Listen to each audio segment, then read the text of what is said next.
লক্ষ লক্ষ মানুষকে দুনিয়া থেকে আল্লাহ সরিয়ে দিয়েছেন কবরে। চোখের সামনে দেখেছি আর কানেও শুনেছি, মিডিয়াতেও দেখেছি। তারপরেও আল্লাহ পাক সেই নামের ভিতরে আপনার আমার নামটা দেয়নি। আমার আর আপনার নামটা এখনো কবে দিয়ে রেখেছি জানি না, এখনো আমাদেরকে হায়াতে রেখেছে। আল্লাহ পাক আপনাকে মহা সম্পদ দান করেছেন। কুনতুম খায়রা উম্মাতিন উখরিজাত লিন-নাস। গতকালকের আমি আল্লাহ পাক আমাকে আসামে রেখেছিলেন। ধুবড়ী ডিস্ট্রিক্ট এয়ারপোর্ট থেকে নেমে 7.5 ঘন্টা গাড়িতে, সেখানে প্রায় রাত 2টো পর্যন্ত আলোচনা সেরে একটু আরামে গেলাম। তার কিছু সময় পরে আবার 5টায় উঠে ফজরের নামাজ পড়ে আবার গাড়িতে 1:30টার সময় পৌঁছেছি এয়ারপোর্টে। সেখান থেকে এসে মাগরিবের সময় পৌঁছেছি কলকাতা। তবে কলকাতার ভিতরে যেভাবে বৃষ্টি হতে দেখেছি, আমি গাড়িতে সাইড করে দিয়েছি। বৃষ্টির এত দূর মুষলধারে বৃষ্টি, আল্লাহ শুকরিয়া, আল্লাহ পাক এদিকে তো দেয় না। আমি তো ভাবতেই পারছি না যে মুষলধারা বৃষ্টিতে আমি গাড়ি রেখে দিয়েছি, যে বৃষ্টিতে গাড়ি চালালে যে কোনো মুহূর্তে একটা দুর্ঘটনা ঘটতে পারে। আলহামদুলিল্লাহ, তারপরেও আমাদেরকে বসিয়ে এই শাবানের চাঁদে আল্লাহ পাক দীর্ঘ সময় দিগার উলামায়ে কেরামদের জবান থেকে অতীব সুন্দর এবং মূল্যবান নসিহত শ্রবণ করবার তৌফিক আল্লাহ দান করেছেন। সেই মহান রব, সেই মহান প্রতিপালক আল্লাহ ছাগলেরও বাচ্চা হয়, কুকুরেরও বাচ্চা হয়, গরুরও বাচ্চা হয়। আল্লাহ পাক আমাদেরকে ওই সকল প্রাণীর বাচ্চা না তৈরি করে মানব জগতের ভিতরে মানুষের বাচ্চা হিসাবে আর মানব করে আল্লাহ পাক দুনিয়াতে রেখে উম্মতে মুহাম্মাদের দলভুক্ত হওয়ার তৌফিক আল্লাহ দান করেছেন। সকলে বলুন আলহামদুলিল্লাহ। সেই পরম করুণাময় আল্লাহ, যে আল্লাহ পাক রব্বুল আলামিন আপনার কথা ভেবে গাছ, তরুলতা, ফল ফুল থেকে শুরু করে অক্সিজেন থেকে শুরু করে দিবালোকের সূর্যের আলো, রাতের চাঁদের আলো, পূর্ব দিক থেকে সূর্য তোলা, পশ্চিমে অস্ত যাওয়া, আবার রাতের অন্ধকারটা আসা, আবার আপনার জন্য দিনের আলো ফুটবে, এটাও ভরসা রাখা। যে পরম করুণাময় আল্লাহ আপনার ভিতরে এমন ব্যাটারি দান করেছে, যে ব্যাটারি দিয়ে এই দুটো চোখ দিয়ে স্যাটেলাইটের মতো সারাটা দিন ধরে আপনি দেখছেন। আল্লাহর অফুরন্ত নিয়ামত, আল্লাহর অফুরন্ত করুণা, আল্লাহর অফুরন্ত কুদরত আপনি সব এই চোখ দিয়ে দেখছেন। আল্লাহ পাক আপনার ব্রেনটা, আমার ব্রেনটা পাগলের মতো করেনি। যে পাগলগুলো রাস্তার ধারে পড়ে রয়েছে আর রাস্তায় পড়ে থাকা খাদ্যগুলো খাচ্ছে, রাস্তায় পড়ে থাকা খাদ্যগুলো খাচ্ছে, সেই পাগলের মতো তো আপনাকে আমাকে পাগল করেনি। আল্লাহ আপনাকে আমাকে সুস্থতা ব্রেন দিয়েছে, সুস্থতা ব্রেন দিয়েছে। কিন্তু আমার আল্লাহ পাক পবিত্র কোরআনের 10 পারার ভিতরে একটা সুন্দর তত্ত্ব সেখানে বলেছেন। বিসমিল্লাহির রহমানির রহিম। ওয়ালাকাদ জারানা লিজাহান্নামা কাসীরাম মিনাল জিন্নি ওয়াল ইনস লাহুম কুলুবুন লা ইয়াফকাহুনা বিহা ওয়া লাহুম আ'য়ুনুন লা ইউবসিরুনা বিহা ওয়া লাহুম আযানুন লা ইয়াসমাউনা বিহা উলাইকা কালআনআম বাল হুম আদাল ওয়া উলাইকা হুমুল গাফিলুন। तमाम পৃথিবীর জমিনে আমার আল্লাহ ওয়ালাকাদ জারানা লিজাহান্নামা কাসীরাম মিনাল জিন্নি ওয়াল ইনস, একদল জিন আর একদল ইনসানকে আল্লাহ পাক জাহান্নামের খোরাক হিসাবে আল্লাহ বানিয়ে রেখেছেন। একদল জিন আর একদল ইনসানকে আল্লাহ জাহান্নামের খোরাক বানিয়ে দেবেন। ওই জাহান্নামের ভিতর থেকে তারাই হবে লাহুম কুলুবুল লা ইয়াফকাহুনা বিহা। আমার আল্লাহ যাদেরকে জ্ঞান দান করেছিলেন, এই জ্ঞান থাকা সত্ত্বেও যারা অজ্ঞানের মতো কাজ করেছিল, এরাই হলো 1 নম্বর জাহান্নামীর তালিকায়। 2 নম্বরে বলা হলো লাহুম কুলুবুল লা ইয়াফকাহুনা বিহা ওয়া লাহুম আয়ুনুল লা ইউবসিরুনা বিহা। আমি আল্লাহ যাদেরকে চোখে দেখার মতো সুযোগ করে দিয়েছিলাম, যাদের চোখে দেখার মতো তৌফিক দিয়েছিলাম, দুনিয়ার সত্য জিনিসগুলো দেখলো, কিতাবের ভিতরে সত্য জিনিসগুলো তারা পড়লো, পড়ার পরেও তারা বেমালুম ভুলে গেল, অস্বীকার করে ফেললো। এই মানুষগুলো নিঃসন্দেহে তারা জাহান্নামী। ওয়ালাহুম আযানুল লা ইয়াসমাউনা বিহা। আমি আল্লাহ যাদের কানে শুনবার মতো তৌফিক দিয়েছিলাম, কানে শোনার পরেও যারা কানটা ঝাড়া মেরে ফেলে দিয়েছে, কানে শোনার পরেও যারা কান থেকে দূর করে রেখে দিয়েছে, তারা শুনেছে কিংবা তারা স্মরণে রাখে নাই, সবগুলো দূরে ফেলে দিয়েছে, নিঃসন্দেহে 3 ব্যক্তি হলো জাহান্নামী। উলাইকা কালআনআম বালহুম আদল ওয়া উলাইকা হুমুল গাফিলুন। নিঃসন্দেহে তারা হলো নিকৃষ্ট, পশু থেকেও তারা নিকৃষ্ট। একটা নিকৃষ্ট পশুর নাম বলেন, একটা পশু বলেন নিকৃষ্ট পশু। হ্যাঁ, কুকুর, কুকুরের থেকে নিকৃষ্ট শূকর, খিঞ্জির, গাহরি যারে বলা হয়, এর থেকেও নিকৃষ্ট বলেছেন আল্লাহ। আমরা যারা শুনলাম, শোনার পরেও যারা কান ঝাড়া মেরে ফেলে দিলাম, আমরা যারা দেখলাম, দেখার পরেও যারা অস্বীকার করে ফেললাম, আর আমাদের জ্ঞান দেওয়ার পরেও যারা অজ্ঞানের মতো কাজ করলাম। গরুরও জ্ঞান আছে, ছাগলেরও জ্ঞান আছে, কিন্তু এরা জানে কোনটা মালিকের বাগান, কোনটা পরের বাগান। জানার পরেও পরের বাগানে যারা ক্ষতি করে, নষ্ট করে, এই পশুগুলো যেমন, আমরাও হলাম তেমন। সেই মহান পরম করুণাময় আল্লাহ,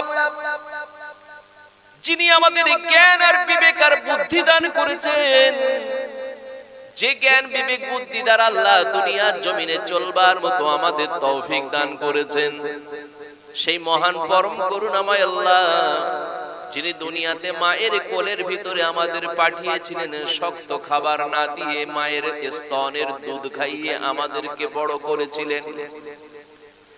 ভাইরা, বাবাজিরা, আমার সোনা চাঁদেরা, এই মায়ের স্তনের দুধ এত প্রোটিন, এত শক্তিশালী আল্লাহ দান করেছেন। আমি দেখেছি বাচ্চাগুলো যখন উপর থেকে নিচেই পড়ে যায়, খেলাধুলো করতে গিয়ে কতবার নিচেই পড়ে যায়, কিন্তু কোন বাচ্চার কোনদিন আমি হাত পা ভাঙতে দেখি নাই। আমার একটা ভাগ্নি ছোটবেলায়, বয়স তার মাত্র প্রায় 1 বছর হয় নাই, দোতলায় ছাদের উপরে একজন কোলের করে নিয়ে খেলা করছিল, আর এই ছাদের ধারে যে রেলিং ছিল, রেলিং এর উপরে বসিয়ে রেখে তার সঙ্গে খেলা করছিল। হঠাৎ করে ছাদের উপর থেকে নিচে পড়লো, আর একটা জানলার উপরে যে রেলিং থাকে, ওই জানলা থেকে নিচে পড়লো ইটের উপরে। আল্লাহ পাক রব্বুল আলামিন দয়াময়, এই দুতলা ছাদের উপর থেকে পড়ার পরেও দেখা গেল ওর শরীরের একটা হাড়ের অংশটুকু কোনো ক্ষতি আল্লাহ করে নাই। বলুন সুবহানাল্লাহ। ওই মেয়েটার বিবাহ হলো, এই জায়গাটা হলো ভাঙন সোনপুকুর। যে ব্রিজ আছে, ব্রিজের পূর্ব ধারে যে জায়গায় আছে মসজিদ, আর মসজিদের অপোজিট সাইডে তার শ্বশুরের নাম হলো দিন মোহাম্মদ। ওনার ছোট বেটার সঙ্গে বিবাহ দিলাম ভাগ্নিকে। আমার আল্লাহ পাক 3টে সন্তানের জননী পর্যন্ত তাকে বানিয়েছে। এই যে মায়ের দুধের ভিতর আল্লাহ এত ভিটামিন আর এত কিছু দান করলেন, প্রোটিন, যার কারণে আল্লাহ তাদের শরীরগুলো এত সুস্থ রাখে, এত মজবুত রাখে। উপর থেকে নিচে পড়ার পরেও আমার আল্লাহ তার ভিতরে কোনো ক্ষতি করায় নাই। বলুন সুবহানাল্লাহ। যে মহান রব্বুল আলামিন তিনি এমন ক্ষমতা রাখেন, ছোট একটা বাচ্চা জমিনের ভিতরে পড়ার পরে উপর থেকে তার কোনো ক্ষতি হয় না। আমার আল্লাহ এত কিছু পারেন। সেই পরম করুণাময় আল্লাহ, দয়াময় আমার মা জননী কিংবা আপনার দাদিমা এখান থেকে হঠাৎ করে ঘরের মধ্যে গেল, বাথরুমে চলে গেল, স্লিপ করে পড়লো, কখনো রানের কাছে ভেঙে গেল, কখনো মাজার হাড় ভেঙে গেল, কোমরের হাড় ভেঙে গেল। এর কারণ হচ্ছে মায়ের দুধের ভিতর আল্লাহ যে জিনিস দান করেছে, দুনিয়ার খাদ্য খোরাক সবজির ভিতরে আল্লাহ তত কিছু বানায় নাই। সেই জন্য মায়ের দুধটাকে আল্লাহ পাক সন্তানের জন্য নিয়ামত হিসাবে দিয়েছেন। একবার মহব্বতে বলেন সুবহানাল্লাহ। ভাইরা বাবাজিরা আমার, যে মহান পরম করুণাময় আল্লাহ এত কিছু দান করলেন, সেই আল্লাহ পাকের দরবারে শুকরিয়া করার মতো সুযোগ আমাদের আছে না। কিন্তু যারা 5 ওয়াক্ত নামাজ আদায় করে, এই 5 ওয়াক্ত নামাজ পড়নেওয়ালা মানুষগুলো সর্বদাই সর্বসময় 5 ওয়াক্ত নামাজের ভিতরে যখনই তারা নিয়ত করে, যখন নিয়ত করার পরে যখন দাঁড়িয়ে যায়, মহান পরম করুণাময় আল্লাহ পাকের প্রশংসা দিয়ে শুরু করে, আলহামদুলিল্লাহি রাব্বিল আলামিন আর রহমানির রহিম মালিকি ইয়াউমিদ্দিন ইয়াকা না'বুদু ওয়া ইয়াকা নাস্তাঈন। যতবার নামাজের ভিতরে সিজদা রুকু করে, তার আগে মহান পরম করুণাময় আল্লাহ পাকের প্রশংসাই করে। কিন্তু যারা আল্লাহ পাকের দরবারে সিজদায় যায় না, তাদের জবান থেকে আমার আল্লাহ পাকের প্রশংসাটা দিনের বেলা কিন্তু বেশি হয় না। ভাইরা বাবাজিরা আমার, আল্লাহ পাক দুনিয়ার জমিনে আমাদের পাঠালেন, নামাজি করলেন, আল্লাহ জিকির করার মতো ক্ষমতা দান করলেন, আর আমার আল্লাহকে শুকরিয়া আদায় করার মতো সুযোগ আমাদের দান করলেন। যে মহান রব্বুল আলামিন আপনাকে আর আমাকে উম্মতে মুহাম্মাদি করেছেন, আর আমাদের মসজিদ ঘরের একজন মেহমান হিসাবে আল্লাহ কবুল করেছেন, সেই আল্লাহর দরবারে একবার শুকরিয়া আদায় করে সকলে বলেন আলহামদুলিল্লাহ। আর একটু মহব্বতে বলেন আলহামদুলিল্লাহ। আল্লাহ পাক আমাদের মসজিদের মেহমান করেছেন, আর সেই জন্য এই মেহমানটা এমন মেহমান হয়েছি যে আল্লাহ পাকের প্রশংসা করতে পারছি গুনাহগার হিসেবে। পরপরই সরকারে দো আলম, দো জাহানের বাদশা, কলির কলকি, মামিনার লাল, মদিনার দুলাল নবী মুহাম্মদুর রাসূলুল্লাহ সাল্লাল্লাহু আলাইহি ওয়াসাল্লাম, যিনি মক্কার বাদী, মদিনার যদি দুলাল মরুভাস্কর নবী মুহাম্মদুর রাসূলুল্লাহ, যিনি দুনিয়ার জমিনে না আসলে আমরাও হতাম না, যিনি দুনিয়ার জমিনে না আসলে গাছপালাগুলো হতো না, যিনি দুনিয়ার জমিনে না আসলে পশু পাখিগুলো দেখতে পাওয়া যেত না, যে নবী দুনিয়ার জমিনে না আসলে কোন রকম গৃহ কিছুই হতো না, যে নবী দুনিয়ার জমিনে না আসলে পাহাড় পর্বতগুলো হতো না, যে নবী দুনিয়ার জমিনে না আসলে তামাম দুনিয়ার জমিনে সাগর সমুদ্র নদ নদীগুলো হতো না। যা কিছু আমার আল্লাহ দুনিয়ার জমিনে দিয়েছেন, সবগুলো আপনার নবী আসবে বলে তার আগে পাঠিয়েছেন। একবার মহব্বতে বলেন সুবহানাল্লাহ।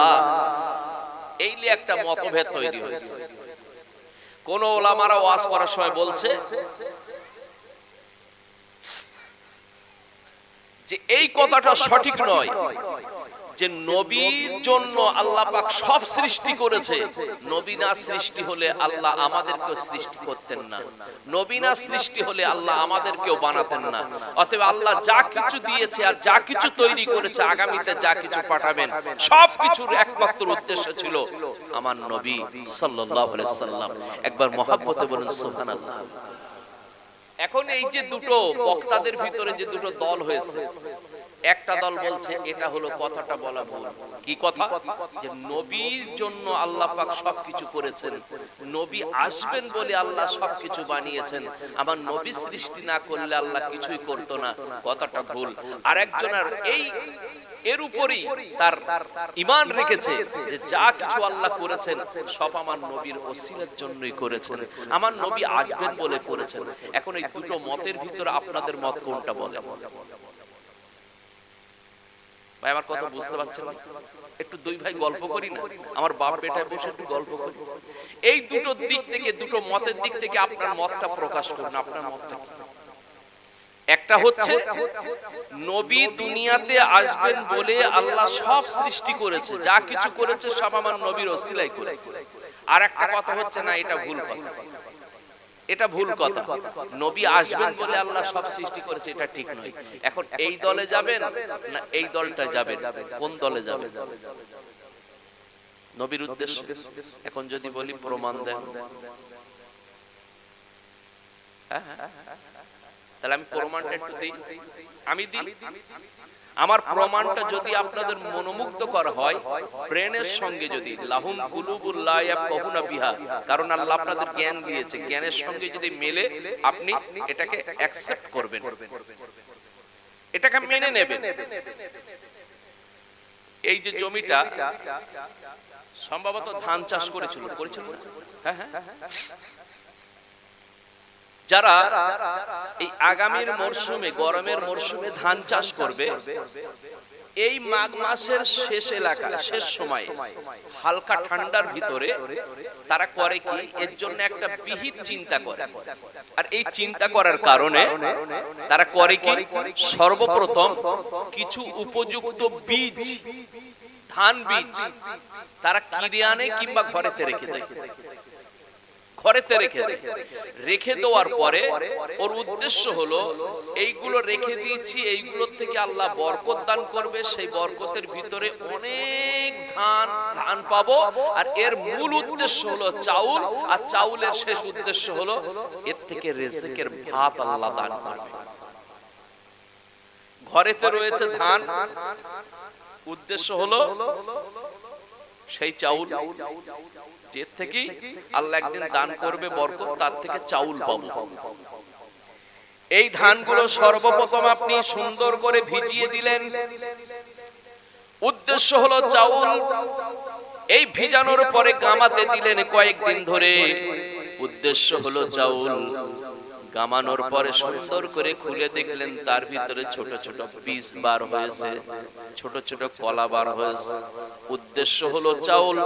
সুন্দর করে একটা জমি চাষ করলেন, সুন্দর করে সেই মাটিগুলো কাদা করলেন, কাদা করার পরে সুন্দর করে আমার সমান করলেন মই দিয়ে, উদ্দেশ্য হলো ওই চাউল। এইবার এই বীজগুলো সেখানে ছড়ালেন, কীটনাশক দিলেন, পানি দিলেন, উদ্দেশ্য হলো চাউল। এর থেকে আস্তে আস্তে গাছগুলো বড় হতে হতে যেই গাছ বীজ হয়ে গেল, লম্বা লম্বা পাতা হয়ে গেল, বীজ হয়ে গেল, উদ্দেশ্য হলো চাউল। এই উদ্দেশ্য চাউলের জন্য বীজগুলো তুলে নেওয়া হলো, আর একটা জমি সুন্দর করে চাষ করা হলো।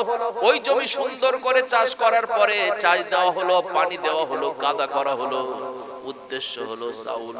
এইবার এই বীজগুলো সেখানে সুন্দর করে বসিয়ে দেওয়া হলো, উদ্দেশ্য হলো চাউল। এই বীজগুলো বসানোর পরে এর পিছনে পরিশ্রম করতে লাগলো, মেহনতি করতে লাগলো, উদ্দেশ্য হলো চাউল। এই মেহনতির পর এইবার সুন্দর করে গাছগুলো বড় হতে হতে বড় হয়ে গেল। বড় হওয়ার পরে তাতে ফুল ধরতে লাগলো, ফুল ধরতে যখন ধান বীজের ধান গাছের ভিতরে ফুল ধরে, উদ্দেশ্য হলো চাউল। এইবার ফুল ধরতে ধরতে সুন্দর করে ধান ভরে গেছে, উদ্দেশ্য হলো চাউল। এই ধানগুলো কাঁচা থেকে আস্তে আস্তে শুকিয়ে পাকা হয়ে গেল, উদ্দেশ্য হলো চাউল। এই ধানগুলো আবার কাটাই হলো, উদ্দেশ্য হলো চাউল। আবার সুন্দর করে ঝাড়াই করা হলো, উদ্দেশ্য হলো চাউল। আবার সেইগুলো বস্তা ভর্তি করা হলো, উদ্দেশ্য হলো চাউল। ওই ধানগুলো আবার সিদ্ধ করা হলো, শুকনো করা হলো, উদ্দেশ্য হলো চাউল। আবার সুন্দর করে শুকনার পরে মাড়াই করা, বার করা হলো চাউল। তাহলে এই চাউলটা বার করার জন্য প্রথম থেকে শেষ পর্যন্ত একবার ভেবে দেখুন কতটা কাজ করে তারপরে চাউলটা আপনার ঘরে এসেছে, ঠিক কিনা? ঠিক কিনা? এই উদ্দেশ্য হলো চাউল। এতদিন পর্যন্ত জমিতে চাষ করেছেন, জমি পানি দিয়েছেন, সেখানে লাঙল দিয়েছেন, লাঙল কিন্তু চাউল হয় না, কিন্তু উদ্দেশ্য ছিল চাউল। যার কারণে সেই জায়গাটাই কাদা করেছেন, কলাবার করেছেন, উদ্দেশ্য ছিল চাউল। এই অবস্থায় সেখানে বীজ ফেলেছেন, উদ্দেশ্য ছিল চাউল। বীজ থেকে পাতা বার হয়েছে, উদ্দেশ্য হলো চাউল। আবার এখান থেকে অন্য একটা জমিতে বসালেন, উদ্দেশ্য ছিল চাউল। সেখান থেকে গাছ বড় হয়ে গেল, ব্যবহার করলেন, পরিশ্রম করলেন, মেহনতি দিলেন, উদ্দেশ্য ছিল চাউল। আর এখান থেকে উদ্দেশ্য চাউল হয়ে গিয়ে শুকিয়ে গেল, কাটা হলো, উদ্দেশ্য হলো চাউল। ঝাড়া হলো, উদ্দেশ্য হলো চাউল। বস্তা ভর্তি করা হলো, উদ্দেশ্য হলো চাউল। আবার সেইগুলো সিদ্ধ করা হলো, উদ্দেশ্য হলো চাউল। আবার শুকনো করা হলো, উদ্দেশ্য হলো চাউল। আবার মেশিনে নিয়ে মাড়াই করা হলো, উদ্দেশ্য হলো চাউল। শেষ পর্যন্ত ঝাড়াই মাড়াই করে সুন্দর করে বার করা হলো, সেটা হলো উদ্দেশ্য হলো চাউল। চাউল থেকে যেমন ধান করা যায় না, গাছ করা যায় না, পাতা আর ফেলা যায় না, তেমন আমার নবীর জন্য সবকিছু বানানো হলো। আর আমার নবীর এসে গেল যখন, নবীর পরে আর পিছনের দিকে ঘুরে কখনো যাবে না। নবী থেকে আর পিছনে যাবে না। যা কিছু দুনিয়াতে আমার আল্লাহ দিল, যা কিছু সৃষ্টি করলো, উদ্দেশ্য ছিল আমার নবী। আমরা দুনিয়ার জমিনে সামান্য কিছু তৈরি করেছি, একটা উদ্দেশ্য ছিল চাউল। আমি কি বোঝাতে পেরেছি? জি জি, বোঝাতে পেরেছি।